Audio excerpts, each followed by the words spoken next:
on Radio Gibraltar and on GBC Television. Gibraltar Today with Jonathan Scott.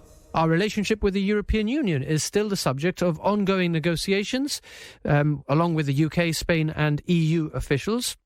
And this week, the Europe Minister, Leo Doherty, visited the ROC and said that those negotiations would be intense this month. So we think that there's an attempt to see if it's possible to get the deal done and reach an agreement, in principle at least, before the EU becomes distracted by EU elections and before UK elections take over there. So against that backdrop of continuing uncertainty with the European Union, what role could the Commonwealth play in Gibraltar's future?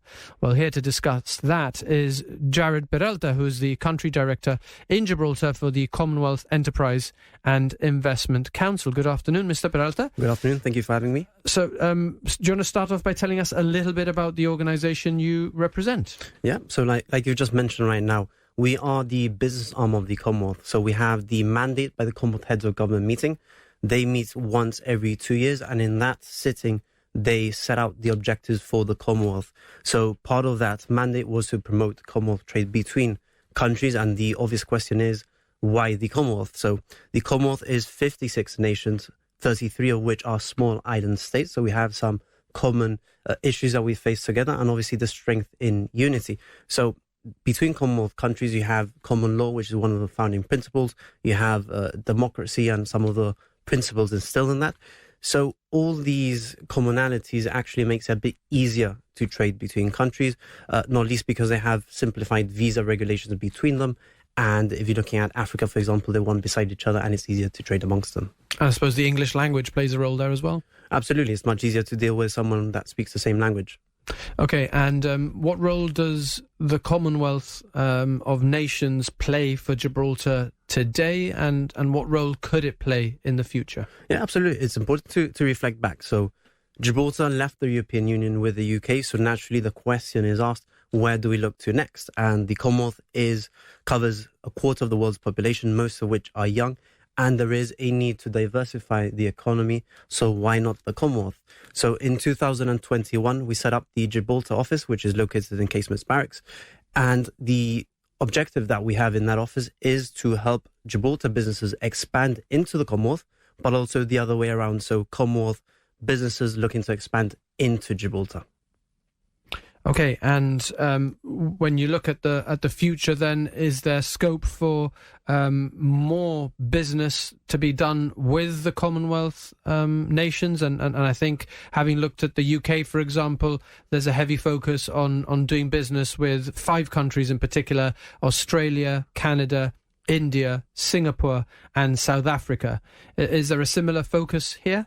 Yeah, so that's a very good question. So Gibraltar has varying interests depending on the segment that you look at. So, for example, if you look at the automotive industry in Gibraltar, which exports to Commonwealth markets, they'd be looking at perhaps more African nations.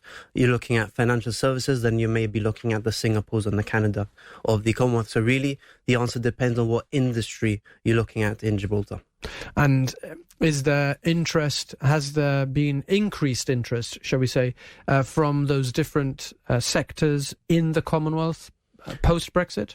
Yeah, absolutely. So you've had some of the big businesses saying, look, we need to diversify a bit away from the European Union, and they have turned towards the Commonwealth. And the businesses that have kind of supported us early days, they have seen the opportunities that the Commonwealth have from the onset. So to give you an example, last November we had the Commonwealth Trade and Investment Summit. We had delegates from across the Commonwealth, and the main takeaway that we brought back is that certain countries in Africa, they're going from Victorian engineering to the latest infrastructure, jumping all of those different layers that we've had. So in many regards, Africa have sectors in which they are leading. The UK have an active investment policy into Africa, and there's a lot of influence going into Africa as well. So you have some of the local businesses, some legal businesses, some in the finance, some in gaming as well. They are looking into Africa, into the Commonwealth, in the emerging markets to expand into there. Just to give another example, Nigeria will be bigger than the US in terms of population, so that is a volumes game. Massive, yeah. So there's interest, in short, from companies in Gibraltar in both buying and selling services and goods, or is it mainly selling? Yeah. So in terms of goods, the only goods that we export per se would be the vehicles. So you have the Basadoni Group and the Capurro Group.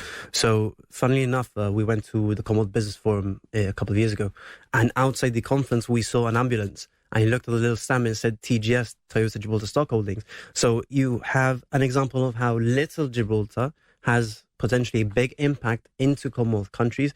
And this is an example of cars. So Gibraltar does manufacture cars. We convert some of them there.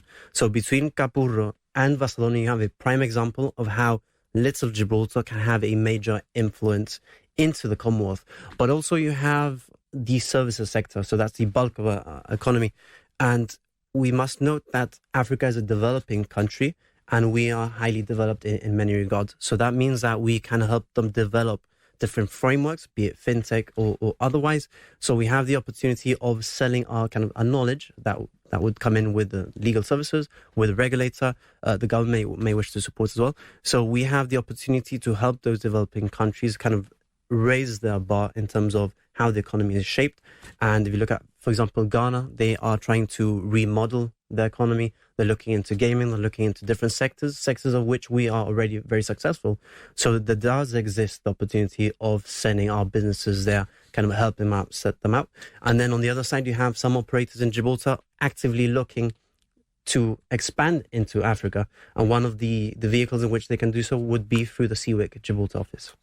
Okay, and you've mentioned Africa a few times there. I note that although not part of the Commonwealth, you went to Morocco recently, or fairly recently, the end of last year, no? To explore potential commercial links there. Tell us about that. Yeah, absolutely. So whilst we focus predominantly on the Commonwealth, it's not exclusive. So we have gone into Morocco, we have gone into the Dubai and kind of other countries across the world because there's synergies to be had. So in the example of Morocco, it's a very interesting one because Morocco is looking to become strategic partners through its investment wing of the government into CWEIC. So there is already interest from Morocco to expand into the Commonwealth. So the question we can ask ourselves is, can Gibraltar be a stepping stone for Moroccan businesses into the Commonwealth? And can we use Gibraltar as a stepping stone into Commonwealth markets?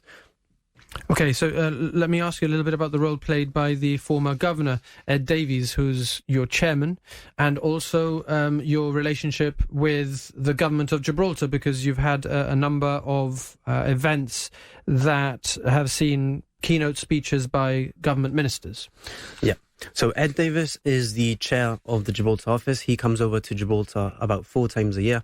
He hosts the Commonwealth Advisory Forum, which is a forum which we host here in Gibraltar. We basically bring all the business strands into the office encasement. So we have the GFSB, the Chamber, and various big stakeholders to see, look, what is the industry doing? Can we help? Is there an appetite for the Commonwealth in certain segments? Can we find synergies? So Ed chairs that, and he also represents us in some events in London since he's based in the UK.